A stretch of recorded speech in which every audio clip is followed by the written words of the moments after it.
You're listening to the Adventurous Reinvention podcast. I'm Allison Buil, aka She Dreams of Alpine, and this is the show that's dedicated to all the adventurous spirits out there who have either been transformed by the outdoors or are interested in what it looks like to step into a new, adventurous, and courageous kind of identity in their life.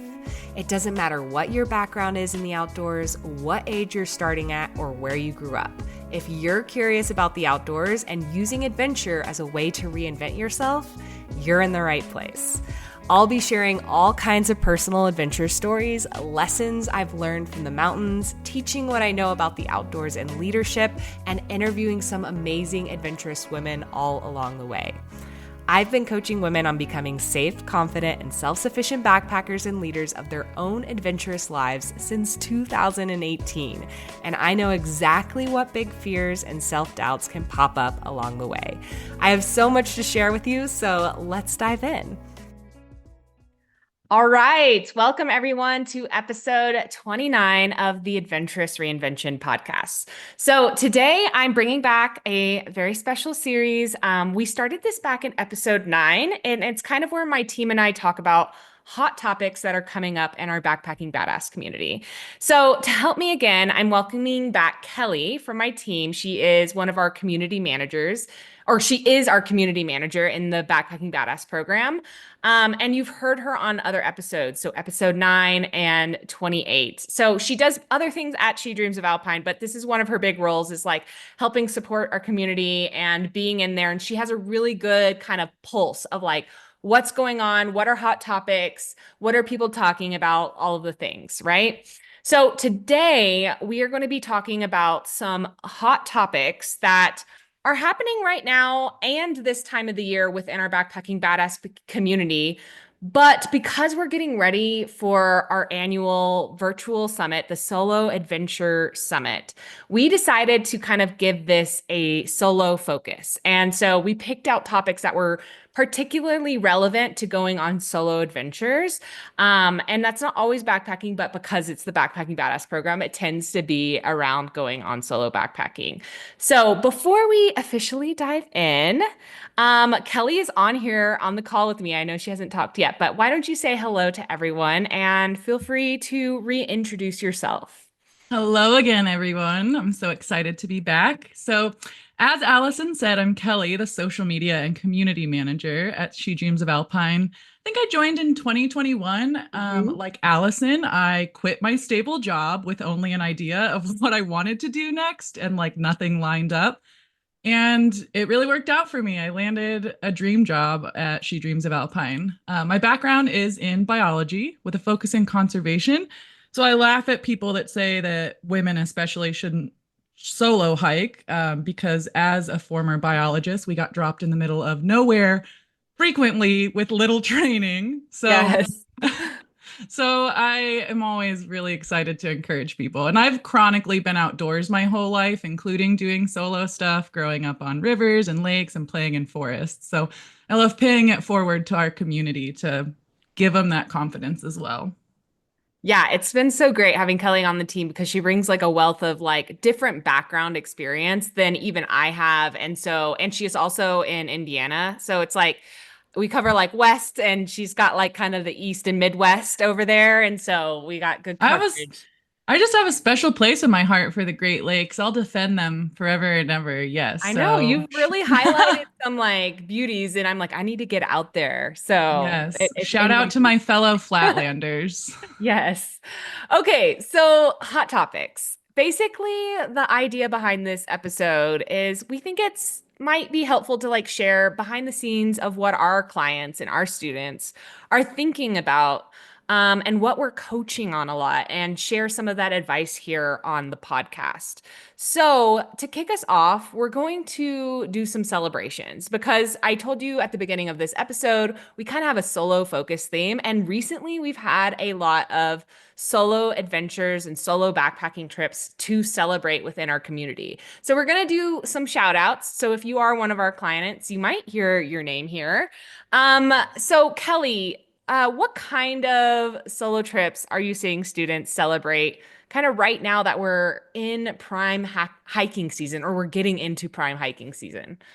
Yeah, so it was really fun because when we were talking about this podcast episode and getting ready for it, we got like a landslide of solo adventures. So Nice. that was really exciting to see. So, first, I just have like a day hiking example, and then we'll get into some backpacking examples that Yes. I've seen. Because if there's anything we love in the backpacking badass community, it's small steps to big adventures. Right. And I think So, like, yeah, so a lot of people like they do join just to chime in a little bit. It's like they join because they want to do a backpacking trip, not always solo. I want to emphasize that we don't just teach solo backpacking, but a lot of our clients do have solo backpacking goals or eventually take on solo backpacking goals. But it helps so much to take it small sometimes and like work on the skills ahead of time. So that's kind of what Kelly's talking about and highlighting here.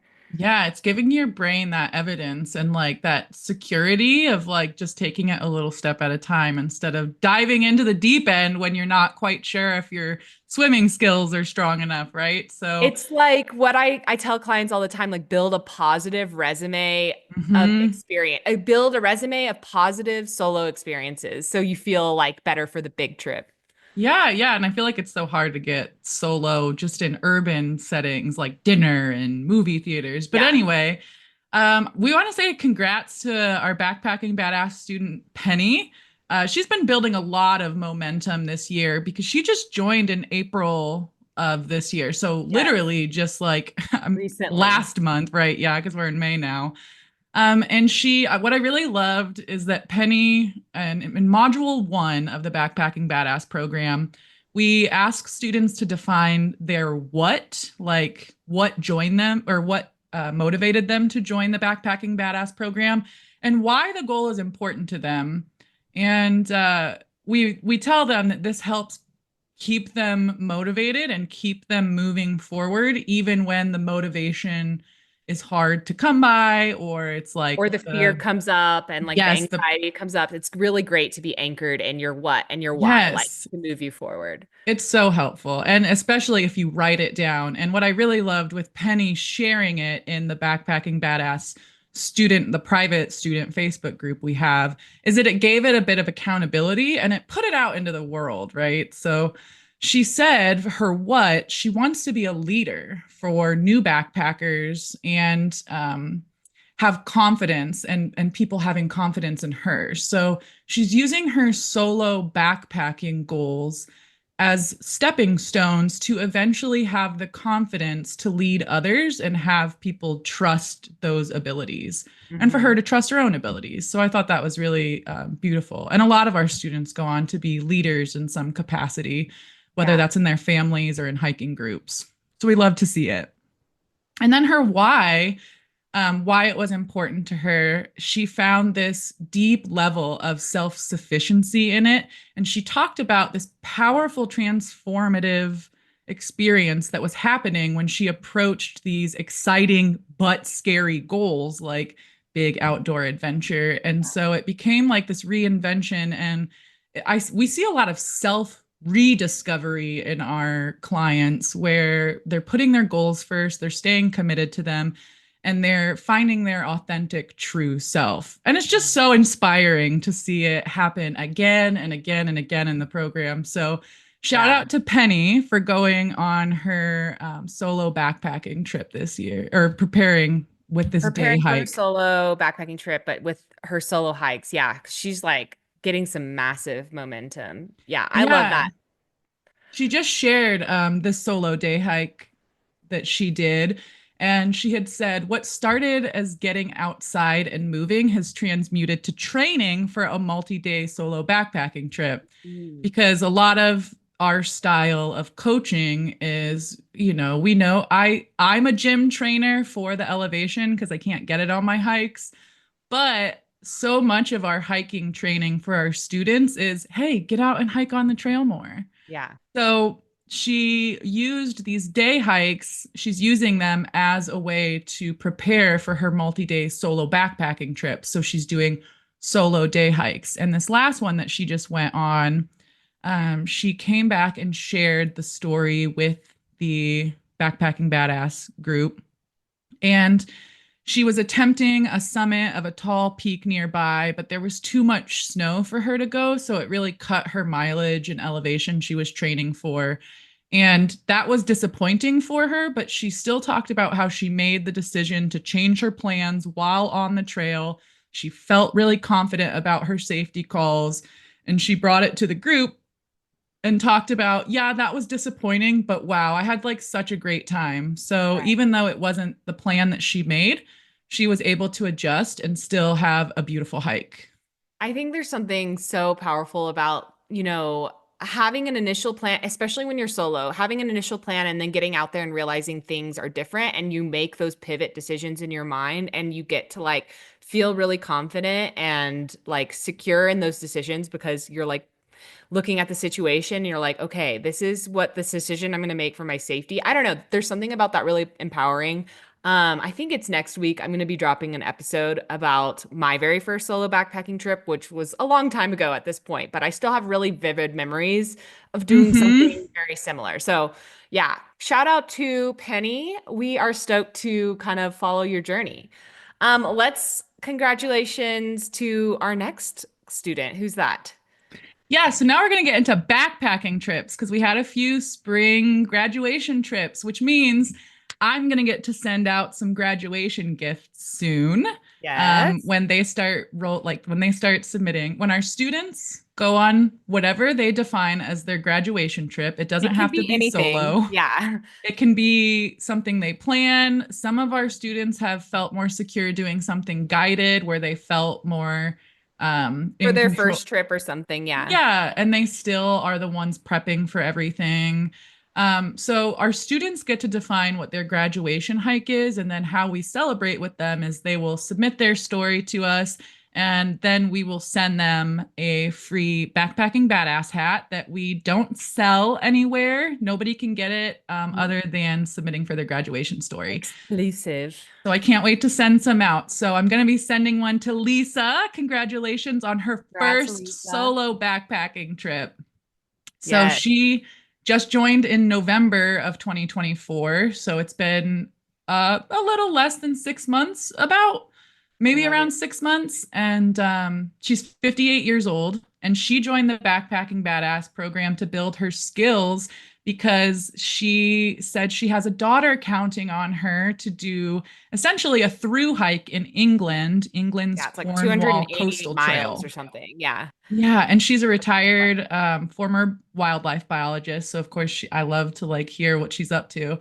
And so she had backpacked a while ago. She's probably used to doing stuff in the field as a wildlife biologist. But she said she was tagging along behind her then boyfriend, now husband. This is So, actually like a very common thing to see with a lot of our clients. Like they maybe had like a touch point with backpacking when they were younger or like in their early 20s. And then like now, then they had kids, life, career, stuff that kind of like took up their time and they kind of lost touch with it. And they're reigniting with it. And they want to be leaders because they never were leaders in it because they want to do more of it. Because when you're a leader, you can go on more adventures because you're not waiting mhm, around on others. So yeah, that's kind of what we're seeing here with Lisa. You yes. had a And cool story about her solo trip. Do you want to kind of share that really quick? oh my gosh, I loved it. So she shared this video when she posted about her like completing this her first ever solo backpacking trip. And she wrote up that she had almost talked herself out of it twice because of the pre-trip panic that's so common. And she took this video and shared it in the group. And it was a video she took after the hike. She was coming off the trailhead. And she explains this story about her kind of pre-trip panic and self-doubt that almost got her to turn around and leave the trail altogether. So she's at the trailhead. The trailhead is at a busy park with picnic tables and people all around. And she's got her pack and she starts going in and something falls out of her pack. Like I think she said her stove and something else. And the stove clatters on the Yeah. ground. She feels embarrassed and that self-doubt is even stronger now, and she's, Yes. she writes about this too, saying like, I have no idea what I'm doing. plot twist is that she did know what she was doing. And so instead of giving in to that self doubt, she took her pack and repacked it at a picnic table at the trailhead and went in anyway. And then Yeah. in her video, she's recounting all this, and she says in the moment of like coming off her first solo backpacking trip, she says, I took this video to remind myself to just freaking do it. Do it, Yes. do it, do it, do it. And so man, that really put me over the moon. And there's so much inspiration in the group, even for like longtime backpackers Yeah. or the coaches. Like I tell our students all the time that they're just a wellspring of like inspiration to even And people that have been doing this and coaching this for so long. I feel like like story that she shared is so real. Like if I forget what episode it is, but I did an episode called man, I don't even remember the title, but it's something about resistance. So I'm Beware sure of this. Yeah, beware of beware of this this pre-trip pre-trip resistance. resistance. I recorded that like a long time ago inside like a Facebook Live and then re-recorded it for the podcast because this is so real. The self-doubt, the talking yourself out of it. Even when you do know what you're doing, with those, especially those first few trips or any solo trip, honestly, even if you have a lot of experience, that pre-trip panic will come up. It's so normal. So, just caveat, if you feel like you experience that a lot, go listen to my podcast episode on it. Yeah, And and that's self-doubt is so relatable because for so long as a backpacker, I personally felt, even as like a wildlife biologist, I personally felt that when something didn't go to plan, that I was just a terrible planner. I yeah, was terrible at backpacking. But then but most things don't go to plan yeah, exactly to plan. and I was like a backpacker for almost a decade before I came to She Dreams of Alpine, and that's when my mindset shifted that these failures were these plot twists that were Yeah. actually showing that I was a great backpacker because I could make those pivot and safety decisions. The And best so skill you can have as a backpacker is being like knowing your plan and being really solid, but because you are so well prepared, you are able to make pivots in the yes. face of things happening or some like all the things that people are anxious about usually have like a really solid pivot plan that we can tap into if we need to and Yes, and to then mitigate it. coupling that with the self-assurance of self-coaching. Yeah. That was huge. The mindset work So is a big piece of it. yes, when you're able to pivot, give yourself credit that you were able to like, It's like the best skill, the best experience to give yes. yourself. When everything goes according to plan, you haven't really learned a whole lot. Like so to be honest, like the most biggest learning experience will come from those moments when things don't quite go exactly how you imagined. Um okay, we have two more celebrations. Let's quickly go through those. Um Yes. yeah. So we're congratulating Cheryl. We haven't gotten her report yet, but she last we heard from her, she was preparing for her first ever backpacking trip. So it was supposed to be over the past weekend. And so, assuming that she went on it, we're really excited for her. And so, we wanted to she was coming to the Backpacking Badass group. She's been a longtime student, Cheryl, and she was having some pre trip panic and she Mhm. was feeling anxious about quite a few different things, both how she was going to feel and gear. And she Yes. came, even though this was going to be her first ever backpacking trip and it was going to be solo. She had amazing support from a global community of hikers. Yeah.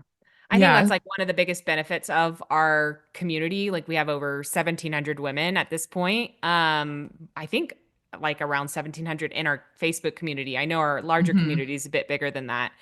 But what's great is like you can post that pre-trip panic into the group and you're going to be solidly supported with practical advice and then also people just like cheering you on. Like Hmm. because we've all been there and we know what that experience is like. And so yeah, that's what Cheryl definitely did. She got like advice on her sleep system because she was having a lot of questions around that.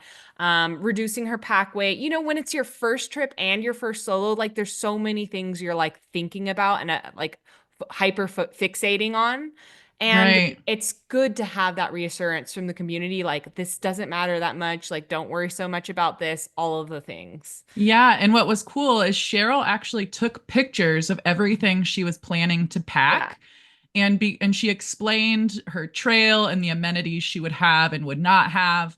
And some people were familiar with that trail, some Yeah. people were just familiar with like optimizing pack weight. And so students in real time and coaches in real time were getting on there and saying, you know what, definitely take this. You can scrap that. And she posted an update to her posts and she said, I feel very reassured and much better now. Thank you so much for these great suggestions. Yeah. So congrats to Cheryl. Like, even no matter what the outcome was, of that trip, like, it's just, it takes so much to even get in the preparing space. I feel like any positive step you're making forward towards a backpacking trip or a solo trip, like, is positive momentum in the direction that you're saying you want to go. So I think Yes. any of it is positive. So congratulations to Cheryl.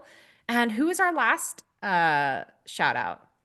Congratulations, Michelle, on completing her big goal of solo backpacking into the Grand Canyon. She went down to Havasu Pie Gardens Campground, which is not the like Havasu one, Falls. yeah, it's not like the Maroon Falls and whatnot, but she went about, I think it was like 6 miles down into the canyon Yeah, and any hike down into the canyon is like hardcore. challenging. Yeah. It's a lot of planning. Yeah. Yeah. Even day hiking, people can go down there really unprepared. So, Mhm. her story is just so cool. So, she chose the Grand Canyon because she lives in that area and it's been on her heart for a long time, Mhm. but it just felt too intimidating. Yeah. And so she joined the Backpacking Badass program last summer, June 2024, right after the Solo Adventure Summit, because Yes. she was part of our summer cohort. Yes. And Yes. she completed a solo graduation trip. So what she just did, she's been backpacking, but this was a win for her this year. So she did complete her first solo backpacking trip 1 month after she joined the Backpacking Badass program. So she Yeah. So joined this June is just an 2024. additional solo Yes. trip that she's done since Yes. then. And then Yeah. she went on her trip in August 2024. So Yeah. our People, students can get through the program in as like little as 30 days. yeah, I was gonna say people ask me that often, and they're like, "How long does it take to complete the program?" And I'm like, it really depends on like your stoke or when you want to plan the goal. Because sometimes people want to take it a bit slower. They're like, "This is all like I've had a client before be like, "This is all brand new to me," and I'm like, "This is the perfect program to even work on that confidence with your hiking skills." And if you just want to start taking it piece by piece and then set your backpacking trip out into the far future, that's Hmm. totally fine because you have lifetime access. But then some people who are like very motivated, they're like, I want to do this trip like as soon as possible, can get through it as little as 30 days. So, Yes. And yeah. what I love about Michelle's story, it goes back to what we were talking about small steps to big adventures, because she did join the Backpacking Badass program. She wanted to do her graduation trip solo, which she did right Mhm. after she joined, same summer. And then she wanted to up her solo adventures. She wanted to level them up. And that's when the Grand Canyon, when it was a scary goal that she had been putting off because she hadn't built the confidence in herself. And so she used one of the solo adventure summit presentations that we had last year that we are bringing back this year. Yeah. And it's the founder of 52 Hike Challenge, Carla Amador, is coming back to teach how creating a weekly day hiking goal will get you closer to solo backpacking.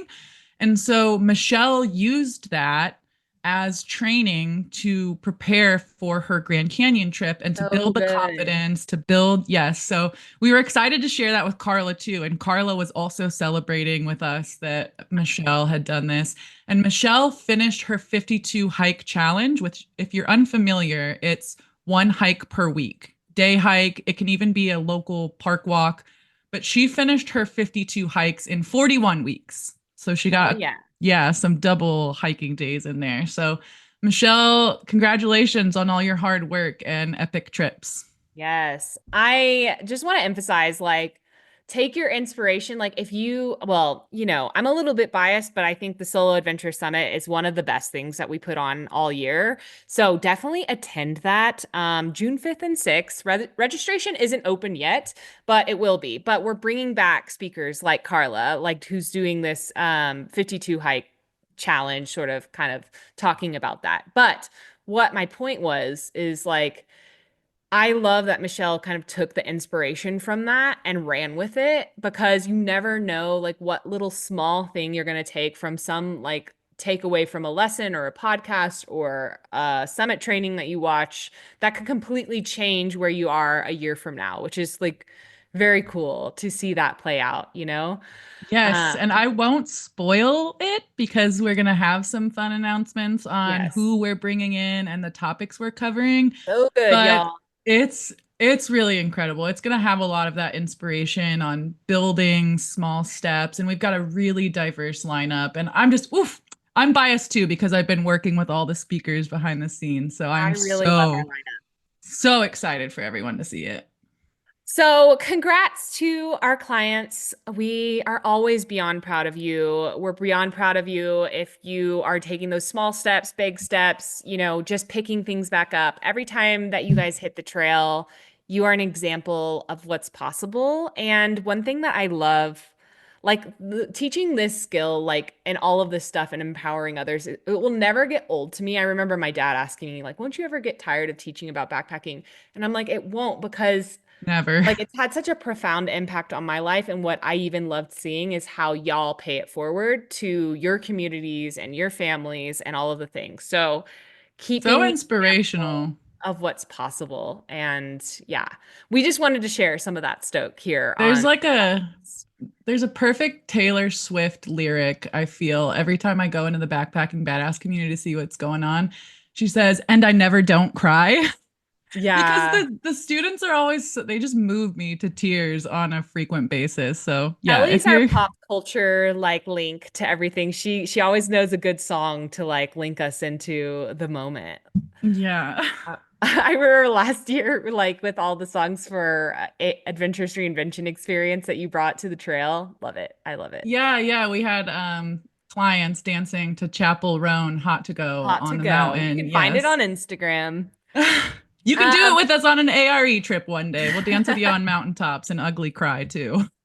okay, let's switch gears. So our second hot topic for this podcast episode is going to be about around wilderness medicine. And again, with kind of like a solo perspective, a little bit, but obviously it's applicable to even if you're not going solo.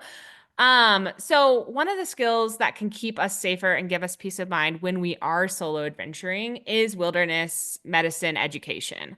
And this is something we've actually been talking about a lot lately in our community for whatever reason, but it's always like it becomes a hot topic every now and then inside of our community. And lately it has, and probably because maybe Kelly recently went and did a wilderness first responder certification.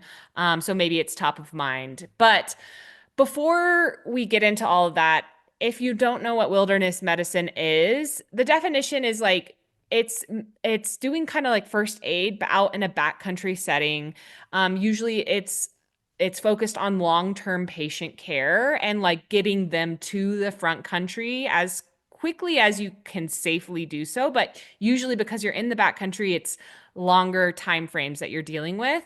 And you have improvised medical gear. And oftentimes you're using like what you have, especially if like you're backpacking or rock climbing, what you have in your kit, right? So we always highly encourage our students to get some kind of, once they've kind of learned the basics of being a backpacker and being self-sufficient, it's really good to also get some first aid training. And I love seeing when our students get certified in some sort of wilderness medicine education because then you kind of have empowered yourself further and you can also be of help to others if need be. So much of what we love about wilderness medicine education is the focus on preventing things that happen, which is a big thing for me with backpacking too. Part of being self-sufficient isn't just like I don't really go hard on survival skills. Like I go hard on preventing you from ever needing survival skills. That is like my MO. Like there are people out there who are like, yeah, hardcore on survival skills, but I'm like, let's just not even get ourselves into that pickle. That's where Yeah. I focus a lot of my education. And kind of wilderness medicine does focus on prevention a lot too. And it trains you how and when to make evacuations decisions. Like if you have somebody in your group that's hurt, like, is this a reason to get out right now and go to the trailhead, cancel the trip, or call in for help? Or is this something that we can manage until the end of our trip? That's a really important distinction and kind of understanding some of those things. So I did recently, I was like looking at the community. I go in there once a week at least. And I saw one of our students, Sarah, was preparing for a solo backpacking trip in Isle Royale. I think it's coming up soon.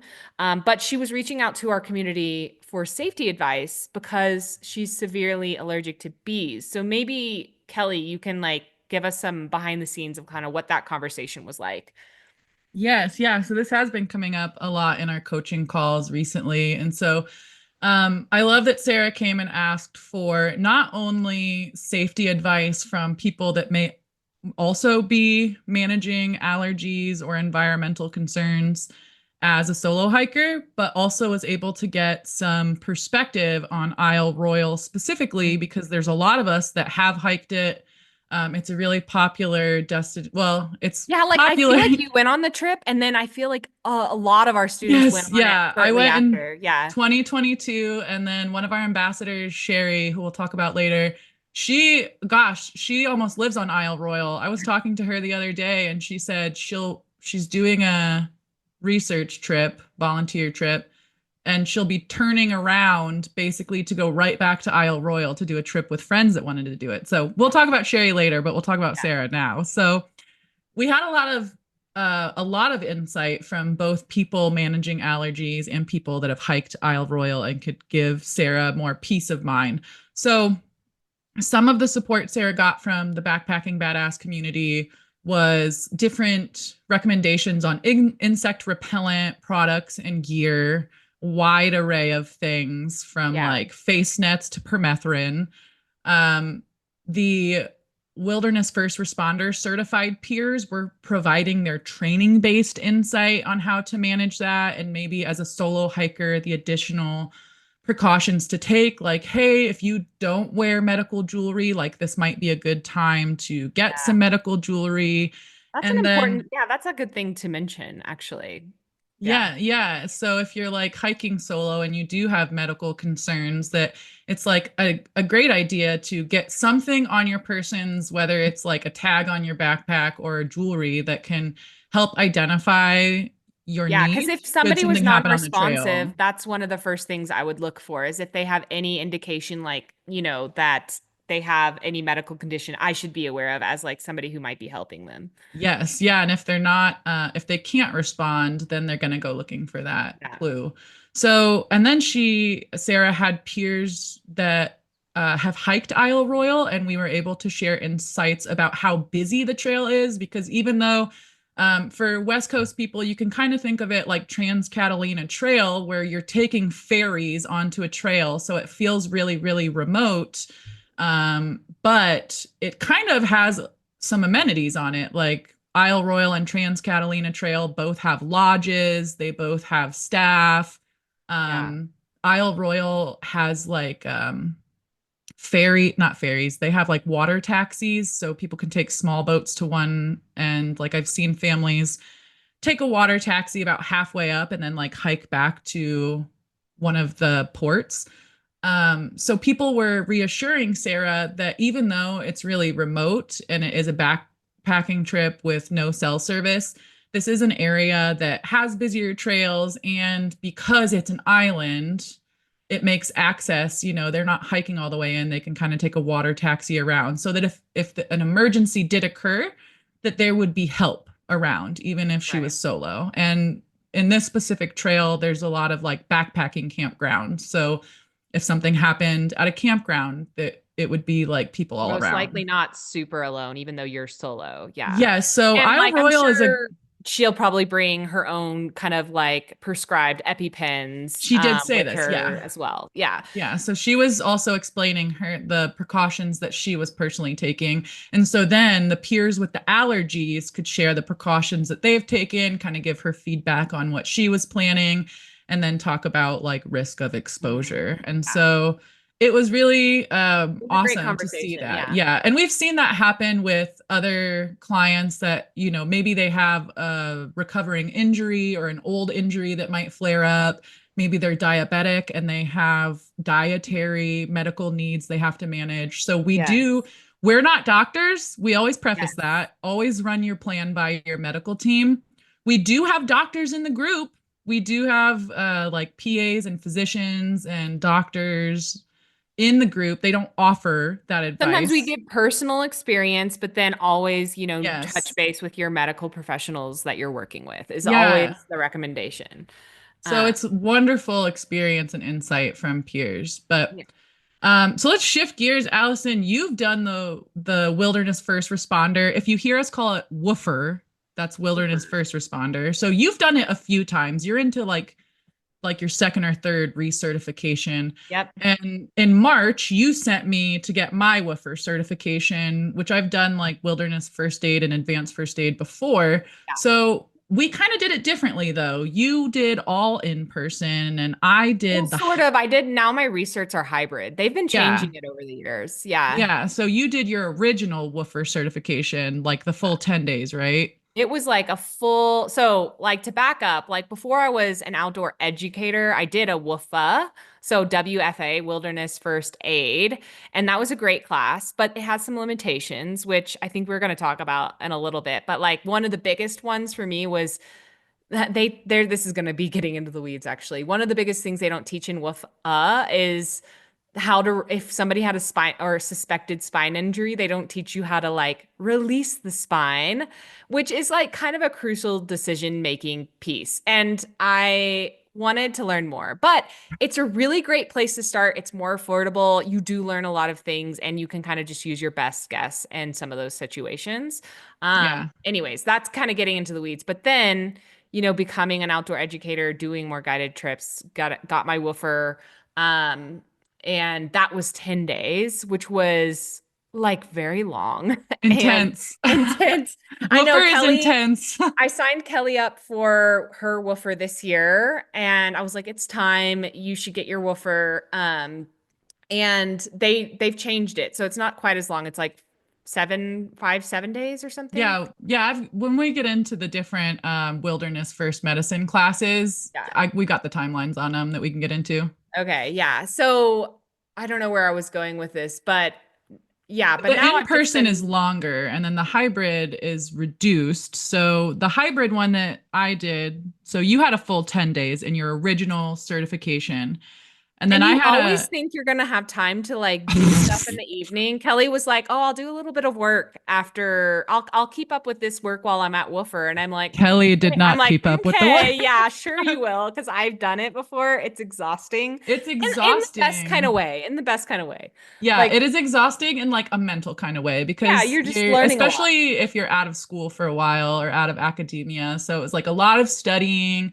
And because it is like, responding to these events is stressful. And so we both did our certifications through Knowles, Yeah. Nols, and they run tons of trips, so they have tons of data and anecdotes to build off of and create these scenarios in which my game brain liked like, oh, it's a mystery to solve, but it's also like there's urgency to it and you're trying to Yeah. like triage things. So anyway, what I loved about the hybrid course is that it gave me 3 weeks. They opened up online courses.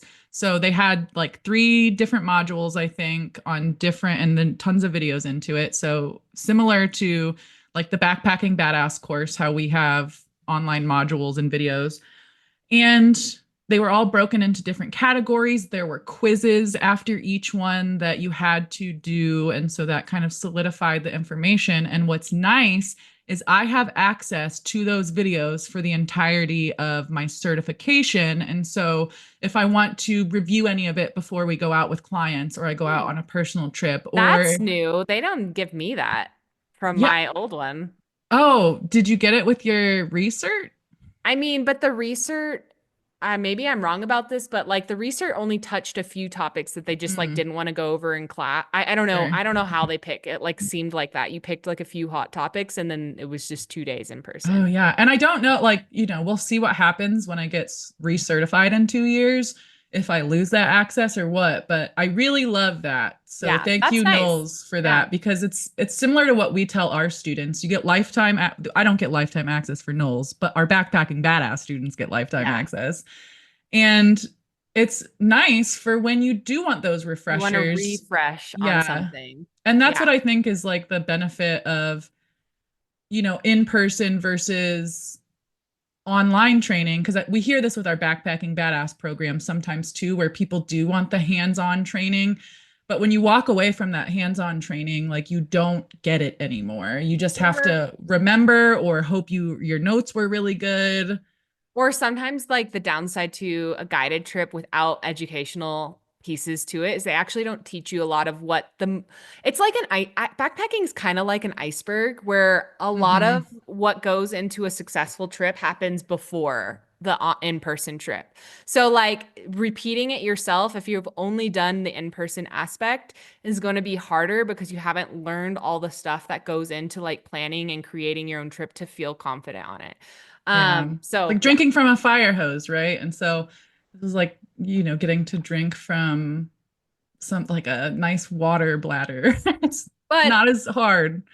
anyways, like this, the reason why we're like kind of honing on this topic is it is good to get some kind of like first aid training, especially because like, SARS teams, they're already more than 98% volunteers, and there are policy changes and budgets that are rapidly changing. It's important to become even more self-sufficient these days and being prepared. I always go out with a mentality that if I can self-rescue or help myself, then I will, instead of leaning on search and rescue services. And that's Hmm. what we emphasize to our clients too. Like, get yourself to the place where you could, it also feels better knowing you can mostly Yes. rely on yourself. Like, so you don't have to, be so worried about like, what if I got hurt in the backcountry? Like, you have some understanding of what that's like and how you would get yourself out of the pickle. And wilderness first aid training helps you feel even more confident in that. So,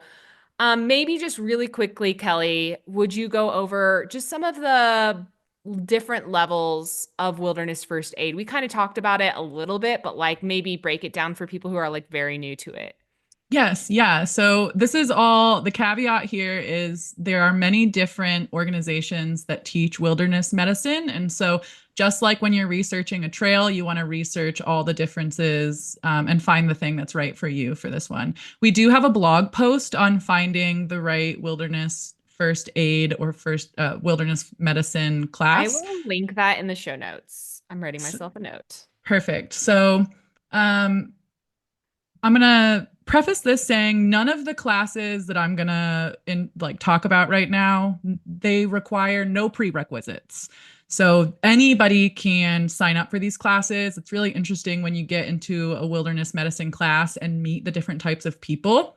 Great way to meet adventure friends too, that are serious about their safety and you could feel safe adventuring with. So, first one, the very basic one, if even if you can't find a wilderness first aid class, go ahead and take a normal first aid class, like through American Red Cross is one of the most popular. This is like you'll see it listed as a first aid slash CPR slash AED class. This is wonderful for everyone to get typically one afternoon. It's not a wilderness class, so it's set in urban settings where you're able to call 911. And essentially, it teaches you how to recognize signs and symptoms of life threatening diseases or injuries to call 911 and how to treat minor injuries and illnesses like heat illness, a sprained ankle, things like that. So very basic, great foundation. Hmm. Great for kids too. I did it in Girl Scouts and kept Nice. that all the way through my life. So If you can't find or afford a wilderness medicine class, a first aid class is awesome because it'll help you with A great start. blisters, Yes. scrapes, yes, and to like know if you need to emergency evac somebody.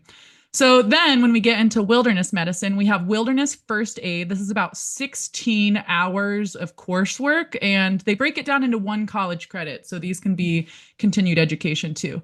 And this one really hones in on the more common maladies that we see on the trail. So things like musculoskeletal injuries, a sprained ankle, or minor cuts and scrapes. So it's way less intense, or it doesn't do a deep dive like the wilderness first responder or even the advanced But it's still a great class. course. Like, this is what a Yes. lot of our clients will do because they don't necessarily need the full, like, 9 to 10 days or 5 day hybrid Yes. sort of thing. Yeah. And they really highlight prevention. So this is another great one on like learning how to be safe so that you get these certifications and this education hoping that you don't have to use it, just like we don't want to use our SOS devices that we carry with us. But it brings a huge peace of mind to you, to your loved ones that are also concerned. So, highly recommend. So, then the next step up is wilderness advanced first aid. You might hear this be called WAFA. And this is 5 days or about 40 hours, 2 college credits worth. And I've heard instructors refer to this as a mini wilderness first responder. And so it's another level up. This starts getting more into treatment and long-term patient care that we talked about earlier. And long-term patient care is monitoring any changes in their condition as well as patient care and like psychological care. So I really appreciate this about wilderness first aid because they start getting into how you can have good bedside manner and essentially console somebody in a really scary situation, being in the middle of nowhere and suffering an It's such illness an or injury. important part of all of this. Yeah. Yes, yeah, and so I really love that some of these classes are focusing on that type of psychological care in addition to the physical care. So, this is where we start getting into hands on scenarios where they will essentially assign you to a partner to be their co rescuer, and somebody will get a prompt of what they're experiencing as the patient. And then you have to run through the systems that they teach you and then try to figure it out. I And think they so, do some basic of this in WUFA too, like some hands-on scenarios, because I remember doing that back in the day as well, but it's just not as intense. the wilderness first aid might be more like wrapping Like, an yeah, ankle, exactly. yeah, cleaning a cut, and But then learning the wilderness, patient assessment system a little bit, yeah, and getting yes. started on that. Yeah. And then the wilderness first aid really gets into the patient assessment system as well as the focused spine assessment, where we Yeah. start Which is what I learning. was talking about earlier. Yes. Whereas Yeah. how we start learning how to protect and make decisions on if somebody suffered a spine injury and how we manage that as rescuers. Yeah. And then the last one I'll get into today, there are higher levels than this, which you can go research on your own. But for what we teach most of our students, wilderness first responder is kind of what the The top ultimate, one most yeah, people would need. Yeah. yes, yeah. And this is, you'll see a lot of, if you are ever interested in being a guide or being a leader in your community, we would highly recommend the wilderness first responder. So this is what Allison and I were talking about earlier. It's about 9 to 10 days, or a cumulative of 80 hours spent in the course, which shakes out to about 3 college credits. And they do have, you can do it all in person or the hybrid where it's online and then about a week in person, 5 days. So this is an in-depth understanding of medical intervention. This is their one step below being a wilderness EMT. So you learn to administer emergency treatments. This is where there's still plenty of stuff you can't administer, but there are also some treatments that you can do in woofer that you can't do in an urban setting. So things like, Oh, yeah. A lot of this is caveated with if you're ever in an urban setting, you're in front country and you should call 911. yes, yes. And they will make those distinctions in these trainings Yeah. as well.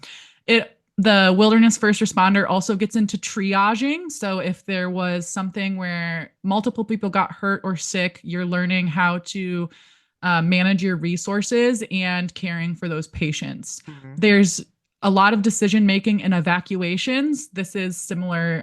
WAFA, the advanced first aid, the one below this, they also do decision making for evacuations.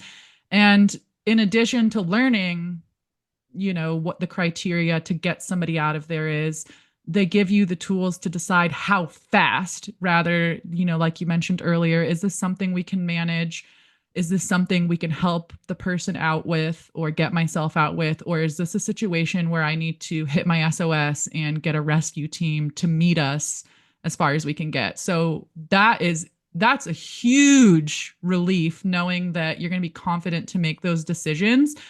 Because especially when you are excited about a trip, like that's when people's, we call it summit fever, where people's excitement can cloud safety call judgments. And so having this framework for decision making for each different injury and illness is huge. Yeah, There's super also helpful. there's also the psychological first aid, the patient care that we talked about, and it's extremely hands-on, tons of scenarios. And for the wilderness first responder, we even get tossed into an extended nighttime rescue where it's Which several I'm hours not sure we're long. supposed to say too much about it because they always say like Yes. don't share. So Yeah. it's a surprise like what it is. Yeah, But so it's just like a longer simulation, and yeah. that's where you get into actually practicing your extended care and applying everything you learned. So that's all we'll say about it so we don't ruin the experience. Yes. And hopefully, like that just overview is super helpful for y'all, like considering doing a wilderness medicine training. I will just caveat this with most of our clients do just a wilderness first aid, and that is a very good class to start with. And I would only recommend wilderness first responder for two reasons to clients. One, if you're just super stoked to keep learning more and be even more like prepared in wilderness scenarios, you want to be more of a leader, like you're very excited about taking on more of that responsibility. Or two, like you're hoping to maybe extend this into career opportunities, like guiding or I don't know, even volunteering. Like if you're working with, Girl Scouts or you're like a leader of some sort of organized group, this would be a really great thing to have alongside it. I don't know if some places like that require it, but I would say that's like a really good situation in which to get it. I don't know if you Yeah. have anything to add to that, Kelly. Well, the last thing that I just want to say is that if anyone has self-doubt on going to one of those more advanced things, like, oh, is it just going to be like, I'm just somebody who does this for a hobby? Am I going to be Oh, around just a bunch of guides? It's a very, my woofer class was very diverse. We had college students that don't wanted have to get it. imposter Yeah. syndrome doing it. Like you All kinds definitely of belong. people. It would be beneficial to you regardless, but they are a bit Yeah. more it is more expensive to do the woofer. Yes. So Yeah. like if you're considering you just want to get some training, woofa is great. A great place to start. And you can always decide down the line if you want to get that advanced training. That's kind of what I did. Okay, again, we do have a blog post on how to choose a wilderness first aid course that's good for you, including some links to our favorite organizations that teach wilderness medicine. I am going to put it in the show notes. So if you want to find that, you can, or you just go to shedreamsofalpine.com and to our blog section, and you can just search wilderness medicine or wilderness first aid, and that will probably come up as a top post. Okay, so into our final hot topic, we wanted to end today with an interesting topic that comes up a lot. Using solo adventures and your solo adventure goals to build your adventurous community. So, something that we hear constantly from students and even our like hiking community at large is that they put off their adventures for so long because they don't have the outdoorsy community or friends that can mentor them or take them out, and they don't know how to find those friends either. And so, one of the things that we really emphasize is that when you decide to be self sufficient and learn these skills for yourself, and become a leader in your own adventures, you are going to build what we call solo confidence. And when you have solo confidence, it doesn't necessarily mean you have to go on solo adventures, but you're going to be so self-sufficient and so confident in your own skills that that actually is going to be attracting the community that you're craving. Because like people respond to leadership energy. So if you want to go backpacking, but you have no experience and you're trying to find backpacking community, people are going to be like, well, yeah, backpacking sounds cool, but like you don't know what you're doing. I don't know what I'm doing. Like, and it's harder to kind of attract that like-mindedness. Whereas if you feel good in your skills and you want to start inviting people maybe that don't have as much skills or even that do, they're going to be like, oh, this person knows what she's doing. And I feel confident going with her. And then you're going to start finding it way easier to build your adventures community. That is my experience. And so many of my clients have reflected this back. Like they don't always believe me at first. I'm like, just trust me. Trust Yeah. me. Yeah, Um, and something you said there too, I want to grab real quick is you like two people that don't know what they're doing going out together does not make it safer. Like yes, and exactly. Allison will talk about this a lot at the Solo Summit in June, the Solo Adventure Summit. So don't fall into the trap of false confidence with numbers because Yeah. that's not safe. That two people going out not knowing what they're doing. So but again, we'll talk about that in depth. We talk about it a lot in our community, but that's just Yeah. one thing. Such a It's good a point. True. Yeah. yes. There's But not you can be always safer safety being in solo. numbers. Yeah. Also, you can be with a group, you could go with somebody that like is just like maybe has only gone once, but you don't, if you don't know what you're doing and you don't know if they know what they're doing because you don't know what you're doing, Right. then you could be And be following somebody into an unsafe situation. So I always just recommend whether you want to go solo or not to yes, like because know something about what you're getting yourself into. many of our students find that it's controversial when they want to be solo. And we do want to say that, there are tiers to safety. You Mhm. can be a safe solo person. Of course, let's say four really well trained people know what they're doing. That's the safest, right? Of course. But Yeah. being a really well trained solo backpacker, It's maybe with also some safe. wilderness medicine training, might be safer than two people going out having no clue what they're doing. So, again, don't fall into that trap or let people put their fears onto you because going solo is controversial. And we want to make sure you're reflecting on if you want to do this and if you do, the safe ways to do it. Exactly. So maybe like Kelly, you can tell us some of the recent examples that you've seen in the backpacking badass community where our clients are like building their adventurous community. Yeah, so I picked out two really great examples today. One of them is a little unconventional, and I wanted to pull it because it's a great example of the way that our community shows up for people and the different reasons that people want to go solo. So we just had a new student recently join, and just because this is a more sensitive share, I left out her name. And she said, I'm getting out of a 14-year relationship, and my ex told me I wouldn't be able to do anything without him. Fueled with my love of nature, hiking, and Ooh. determined. I know, boo. She said, fueled with my love of nature, hiking, and determination to prove myself, I am more than capable of doing challenging things. I feel extremely grateful for this group. And Mm. so this was we've seen people like post getting back into dating. This is another thing, being solo and leaning into the group for help. That it's not all hiking related, right? We meet because you're a life coach. We do a lot of mindset coaching. And so mindset coaching is such an underrated skill. A lot of people don't really understand why it's important. But my point here being is that our community isn't just for figuring out the hiking gear and things like Right. that. Yeah. We will sit with you in the valleys and we'll celebrate with you at the summits of life and on the trail. And something I love about this share too is like I think a lot of the story that we're told as women is that we need to be going with a more competent person or man to like protect us in these adventure scenarios. Hmm. And what she kind of made it kind of seemed that like maybe that is sort of what the story that was being told in this prior relationship. And what is so cool, what's going to be so cool is see her step into the new era where it's like no, we can be badass leaders of our own adventures, have these like amazing, epic like experiences, either on our own or leading other people, being the leader of these experiences. And I just want to say, like, it's kind of funny.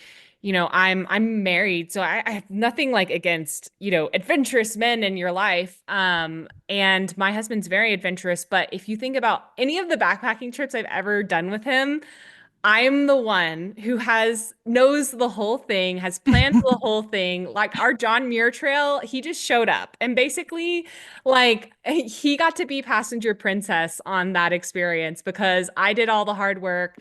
I made all the plans. I uploaded the maps into his Gaia GPS, brought him on board. Like seriously, women are so good at this. And it is just if you're getting out of a relationship where maybe your partner was the one who was like, maybe got you like what's something that can be beautiful out of those relationships that maybe end is they got you into knowing that you liked this. And now you get to step into being the leader in that era. And Yeah. that is something beautiful you can take away from it. And we see a lot of students too that are they are in their relationships where their partner is the adventurous one, the leader, and they Yeah. have introduced them to that world. And our students join as longtime backpackers to be a stronger contributor or so Yes, they can a strong take group turns contributor. planning. Yes. Yeah. So like for you and Michael, for example, I my partner's an indoor cat. He doesn't like backpacking. Yeah. So if you So for want to go, like you got to be the leader of your own yeah, trip. so Yeah. like you and Michael also have like different interests. Like if you wanted to go bike packing, like that's Yeah. his strength and he could plan something. And if you wanted to do rock climbing together, that's your strength. And so that's a really cool thing being in the relationship, being able to volley back and forth and nobody's getting burnt out on being the planner. But Yeah. back to our student who I hope her ex sees her posts one Oh, day about all the things I she's think that's what doing. I said. I was like, oh, just wait till he sees you. And it, Usually I'm like, block him, girl, but maybe don't this time and let him see those summit photos. But my favorite reply, I mean, again, it was a landslide of replies from women of all stages of life, like yeah. women in their 20s, 30s, 40s, all the way up to women in their 70s, right? It's so amazing, the insight. My favorite reply was each of us is capable of so much more than we think. The support of this group will bring your adventures that will bring to your adventures and life is incalculable. You've got this. Nice. I love it. Yeah, I am so stoked to see where she takes it. Yeah. Okay, so maybe we should jump into our next example. I saw one student who was super prepared, but still dealt with a curveball actually of getting muscle cramps. So because she was prepared and she managed it and was wisely and also like wisely communicated it with her hiking group, so she could see and get support if needed. This was a great example of having like solo hiking confidence and Mhm. being a strong group contributor. Even though this example in particular wasn't a solo trip, it's like how that solo confidence comes into your group experience as well. And she Mhm. ended up sharing her story with the group and getting feedback on like hydrating enough or overhydrating, what causes muscle cramps actually, and things like hyponatremia, all the things like that. So, yeah, tell us a little bit more about that, Kelly. Yeah, so this is like you said, it was a great example, similar to something we talked about earlier about the solo backpacking trip getting planned, where they had a medical concern and they came to the group community. So this particular student did have a medical event, not severe, not life-threatening, just like really put a level of challenge into her hiking group. And this was a group she did not know. This Hmm. was a she was going to try to meet other hiking friends. And so because she understood like had those kind of leadership skills, even though she was going on a guided group day hike. She knew how important it was to communicate to her group, even though she didn't know them, that she was having trouble. And she said they were really great. People were offering her different like electrolytes or snacks. And so this is like an example that putting yourself out there on a solo to you adventure, like you don't Yeah. have a safe person to go with Like you you and don't know you anybody. Yeah. yeah, it does feel solo. So you might have those solo feelings. Maybe not the fear of not having help, but she was able to ask for help because she had the solo confidence and like the training. And then, in addition to being able to ask for what she needed in the moment from her hiking peers, she brought that experience back to the community to get deeper insight on can anyone else like help me figure out why this possibly happened. Again, consult doctors, but this is more of a, oh, I've had experience with this or that. And she kept, clues that people that have taken wilderness medicine were picking up is that she was like, I drank a lot of water. And Yeah. so that was like popping off training for some of our students and coaches. And so we were able to just kind of like talk to her about it. And that is nice because the stuff we have might bring her more clarity that she can take to her medical team. And so they can get to like a solution faster. So that was Totally. a great example of having that solo confidence benefit you in a group setting.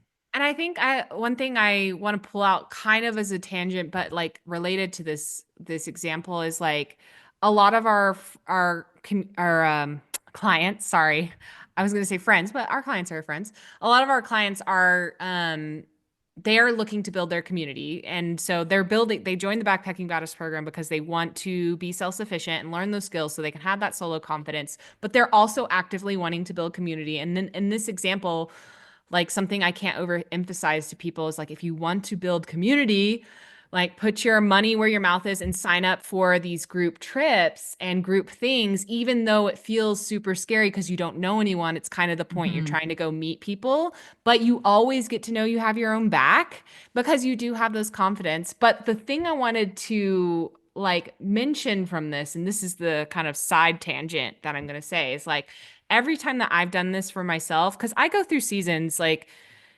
of trying to build community in different aspects. Like sometimes I'm like, oh, I want to build mountain biking friend community because not everybody does all the things that I want to do, but like just does one of the sports, like climbing or rock climbing, or sorry, climbing or mountain biking or backpacking or whatever. But recently, like I have started building my climbing community and I want to keep building like the women group that I'm climbing with in Colorado.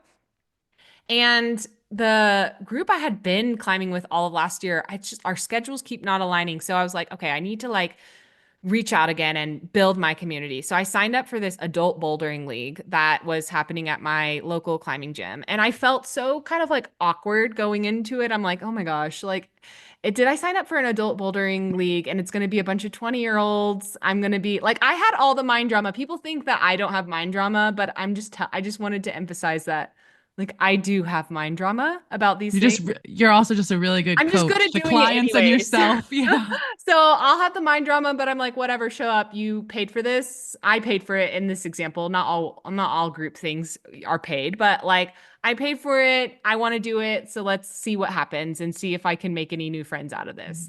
And because like I was willing to do that, then I also have so much experience with climbing. I was able to kind of like recognize the people that I really wanted to link up with some of my goals. So I have some big climbing goals, and I made a friend from the Adult Bouldering League who had very similar goals. And when we started talking about our past experience, like game recognizes game. It's kind of like you're going to attract that community you're craving. Like I instantly recognized her as somebody I wanted to like keep climbing with because she had a ton of experience and where we were headed with our goals were a little bit more not advanced, but like more intense than maybe just getting started. We knew we would be compatible partners in that like next adventure. And so I would not have met her if I had not like signed up for the thing and done it a little awkwardly or scared or like feeling a little out of place.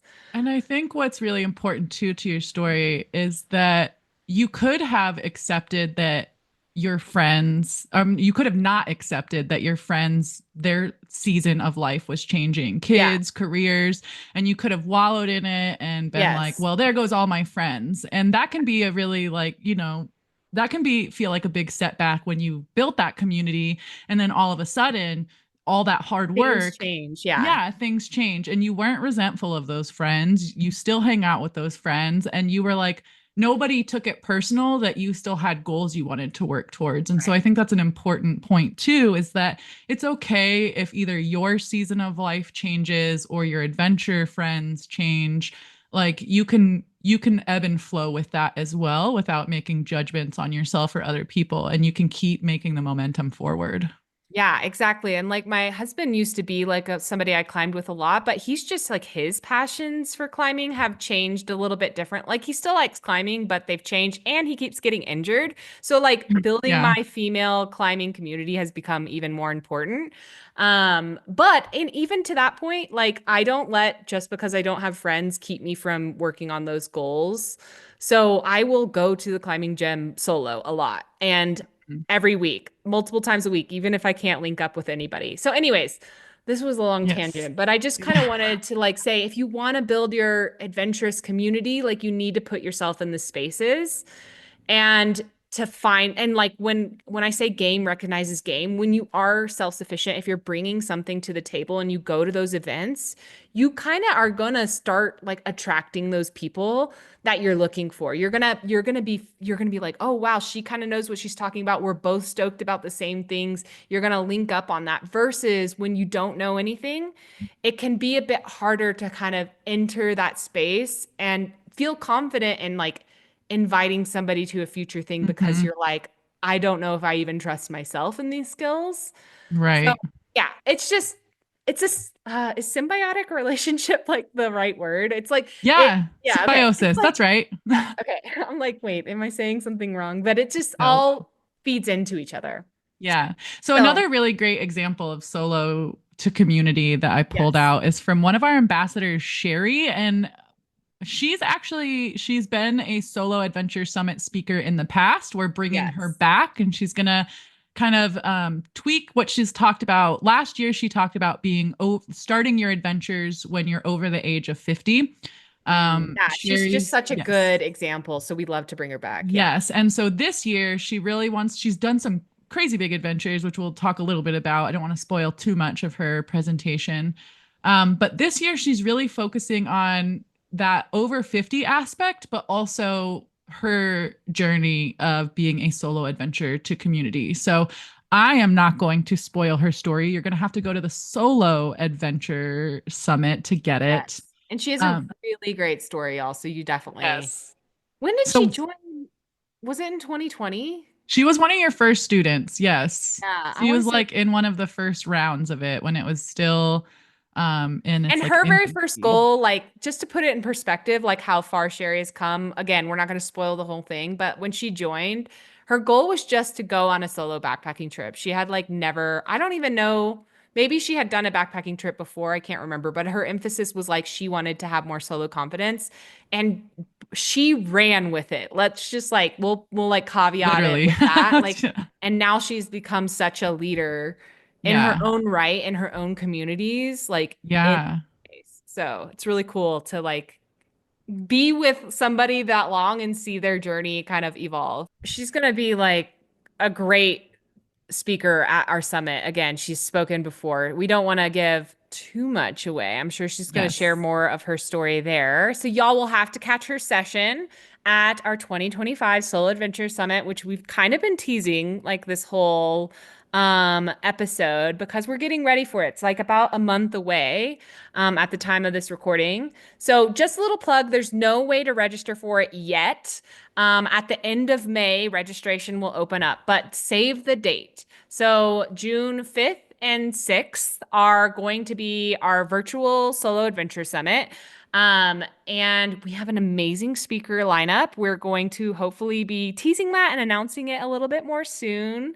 You Yes. look And like you want to say something about that, Kelly. I don't know if we've mentioned it. The Solo Adventure Summit is free. Free. Yes. It's free to attend. Very important to mention. And then also like it's for anybody, any background. So like whether you're very brand new to adventures, period, and you just want to become more adventurous, or you're new and kind of like curious about doing things more solo, or even if you're seasoned solo, we have something for everybody at this solo adventure summit. So And y'all are gonna love it. different types of adventures. So if you're Yes, not different quite sure types of about adventures too. backpacking, we have rock climbing, road tripping, day hiking, all kinds of stuff. So keep an open mind, and we would love to see you at the 2025 Solo Adventure Summit. Right. Yeah. Like just one of my favorite things about this whole thing that like putting this on every year is my favorite part about it is just like there's this misconception that women shouldn't go out and do things solo. And we want to show you a plethora of examples of all these badass women that literally are and do all the time. And then you'll be surrounded by a community of women. Actually, maybe that's something I'm going to drop a little podcast teaser in here. We're bringing something new to the Solo Summit, and it's going to be a little mini pop-up group community for that whole event. So that's something that you can look forward to as well, to connect with other people. So that's all the spoilers we're going to give away today. And of course, we could talk about our amazing clients forever, but we need to wrap this up. We're about top of the hour. I got to take my dog for a walk. He's going to be waking up from his nap really soon. But thank you again so much, Kelly, for just doing this episode with me and chiming in on all the amazing stuff that we've got going on in our community. Yes, it is my absolute pleasure. If anything resonated or anyone has follow-up questions, you can always reach out to the team at support@shedreamsofalpine.com. Yes, love it. All right. Thank you, everyone, for tuning in, and I'll talk to you next week. Bye. Hey, I wanted to thank you real quick for tuning into the show and listening all the way to the end. If you love this episode and you want deeper support in becoming a safe, confident, and self-sufficient hiker and backpacker, then head over to shedreamsofalpine.com/waitlist to learn more about our Backpacking Badass coaching program, where I teach you absolutely everything you need to know to be self-reliant on the trails and stop waiting around on others for the adventure invite. So I'd love to help you more in your journey of stepping into your adventurous identity, and that program is the absolute best place for us to start working together. So again, that's shedreamsofalpine.com/waitlist, and you can learn all about it there. So that's it for today, folks. I hope you get to spend some time outside this week, and I'll be back very soon with a brand new episode. Bye.